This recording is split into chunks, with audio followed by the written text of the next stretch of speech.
Minggu pertama, kelompok 2 melakukan analisis ketentuan penyusunan modul, pembuatan identitas perusahaan, serta pembagian tugas dengan fokus pada penyusunan bab 1, khususnya kebijakan akuntansi, pemegang saham, serta daftar supplier dan customer. Kelompok juga menganalisis aspek perpajakan dalam modul dengan memperdalam pemahaman mengenai pajak keluaran dan menyusun kebijakan pajak yang diperlukan.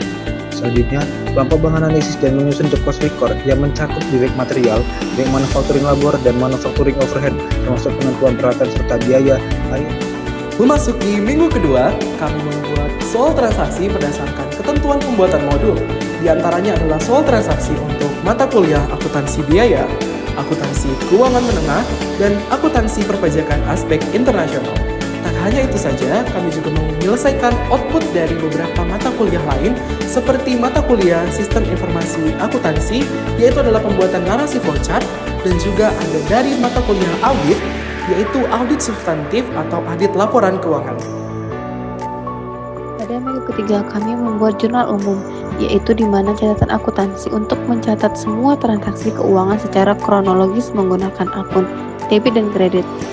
Jurnal khusus yaitu kami menggunakan jurnal penerimaan kas, jurnal pembayaran kas, jurnal penjualan. Selanjutnya itu pada bagian buku besar, yaitu kumpulan akun-akun yang digunakan untuk merangkum seluruh transaksi dari jurnal. Bagian cost of goods manufactured, yaitu total biaya produksi yang dikeluarkan perusahaan untuk menghasilkan barang jadi dalam satu periode. PPh 21, pajak gaji karyawan, yang dimana perusahaan menghitung gaji dan tunjangan menghitung pajaknya, lalu memotong PPh 21 dari gaji karyawan. Pada tanggal 1 sampai 7 Desember, melanjutkan jurnal umum yang berisi catatan harian transaksi pada akun debit dan kredit. Melanjutkan buku besar yang merupakan ringkasan saldo per masing-masing akun. Membuat flowchart perusahaan, diagram alur prosedur kerja. Selanjutnya membuat bukti penerimaan kas yang merupakan dokumen uang masuk, serta bukti pengeluaran kas yang merupakan dokumen uang keluar. Membuat bukti memorial yang merupakan catatan transaksi kas, membuat slip gaji berupa rincian upah dan potongan karyawan.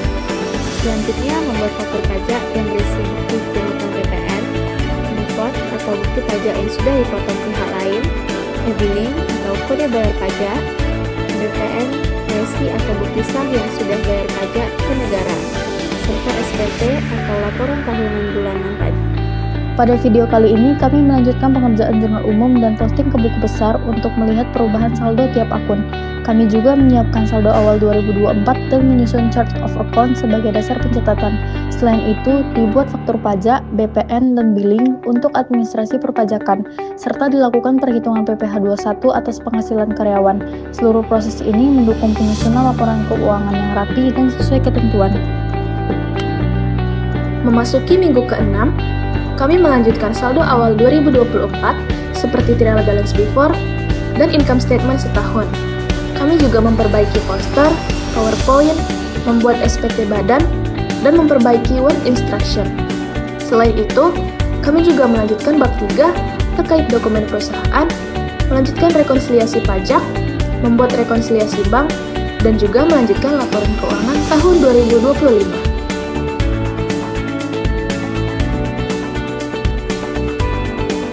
Minggu ke-7, kelompok 2 melakukan finishing berupa laporan keuangan tahun 2024 dan tahun 2025 dan menyelesaikan bukti atau dokumen transaksi berupa faktur pajak, bukti penerimaan negara, billing, dan perhitungan PPh 21 yang masih dalam penyelesaian terkait transaksi akuntansi biaya,